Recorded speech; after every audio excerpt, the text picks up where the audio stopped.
Tretji krog pogovorov med Izraelom in Libananom se bo začel v četrtek v Washingtonu, kar nakazuje pozitiven napredek v prizadevanjih, da bi Jeruzalem in Bejrut približali mirovnemu sporazumu. Medtem ko Libanon išče podaljšanje premirja in popoln umik izraelskih obrambnih sil, izraelski in ameriški uradniki pravijo, da je vsak umik mogoč šele, ko bo razorožitev Hezbolaha zaključena.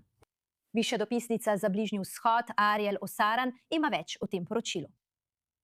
Izraelski in libanonski uradniki se bodo ta teden tretjič srečali v Washingtonu, D.C. Glavna točka dnevnega reda je razorožitev Hezbolaha. Med libanonsko in izraelsko vlado ni nobenih težav. Izrael ne trdi, da katerikoli del libanonskega ozemlja pripada njim.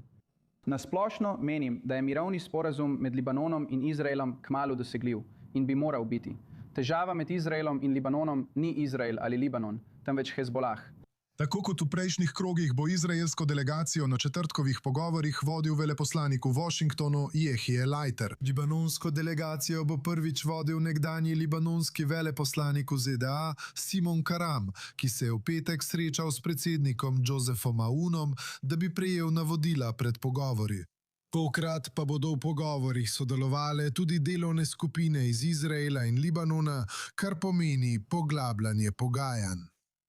Bejrut si prizadeva za podaljšanje premirja in popoln umik izraelskih sil iz južnega Libanona. Izraelski viri pravijo, da umik trenutno ni na mizi.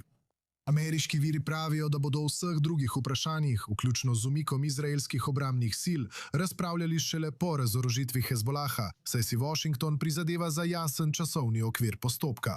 Naše upanje je, da bomo ob našem posredovanju pritegnili k pogajalski mizi libanonsko in izraelsko vlado ter tako dosegli ta cilj.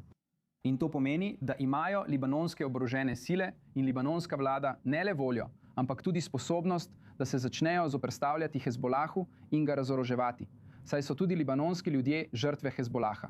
Zanimivo je, da libanonska stran ta teden pogovore predstavlja kot prvi krog neposrednih pogajanj, medtem ko jih Izrael imenuje tretji krog pogovorov. Kljub naraščajočim notranjim pritiskom se zdi, da Bejrut skuša nakazati poglabljanje pogovorov z Izraelom, medtem ko Hezbolah še naprej poskuša spodkopati pogajanja. Za najnovejše informacije s terena se v živo javljamo k dopisnici Balik Slatin. Oglasi se nam iz severnega Izraela, kjer so v zadnjih urah v severnih skupnostih zazvenele sirene za opozorilo pred raketami ali droni, kot poroča Balik. Pred kratkim je IDF izdal nujno opozorilo prebivalcem določenih delov Libanona, naj se takoj umaknejo. Kakšno je najnovejše stanje na tej fronti? Kaj nam lahko poveste? Tako je tudi z opozorili o evakuaciji. O opozorilu o evakuaciji za 3 različne vasi na jugu Libanona so v zadnjih minutah lokalna poročila govorila o izraelskem napadu na območje Nabatije v južnem Libanonu.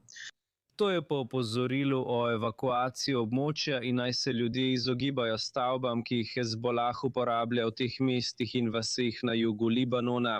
To je seveda poleg različnih napadov čez dan na različna območja, vključno z okrožjem Sidon, torej bolj proti severu, vendar še vedno seveda ne dolina Beka in zagotovo ne prestolnica Bejrut. Po drugi strani Hezbolah nadaljuje z napadi, kot ste omenili, sirena, ki se je oglasila v Zgornji Galileji v Zarajdu, posebej zaradi vdora drona in tudi raketnega napada na isto območje.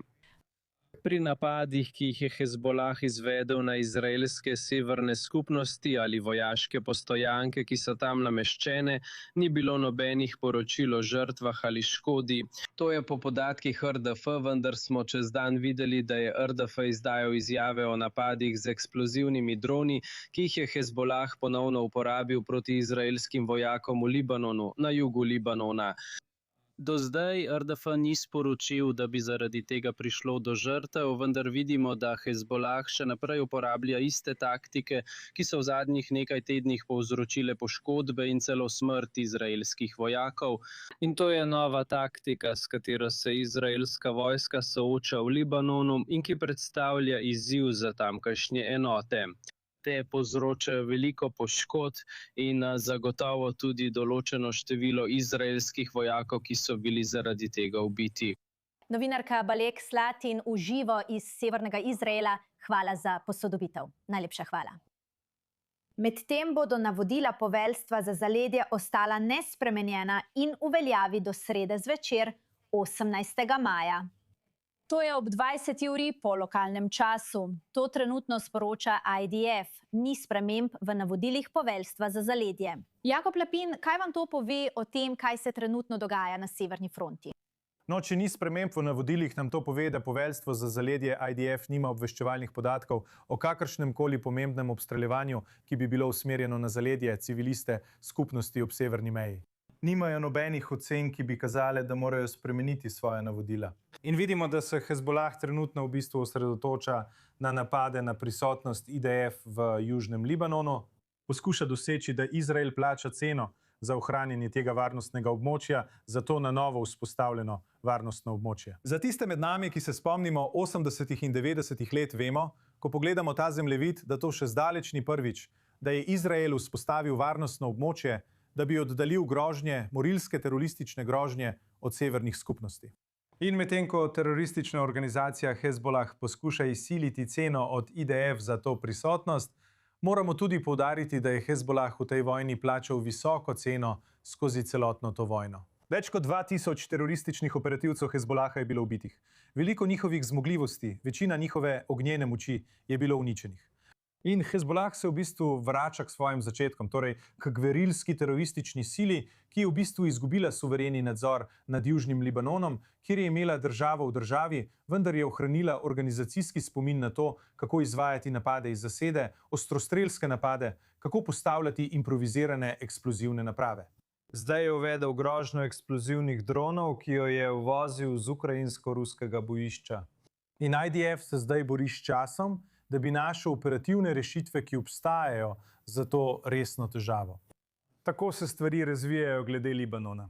In medtem, ko se to dogaja, Jaki v Washingtonu, poteka tretji krog pogovorov med Izraelom in Libanonom, vendar grožnja ostaja. In to je grožnja Hezbolaha. Benita, želim si, da bi lahko rekel, da vodimo pogajanja, če ni vojne, in vodimo vojne, če ni pogajanj. Vendar smo izjemno omejeni pri vodenju te vojne zaradi Američanov. Postavili so velike omejitve, ker bi se radi osredotočili na iransko vprašanje.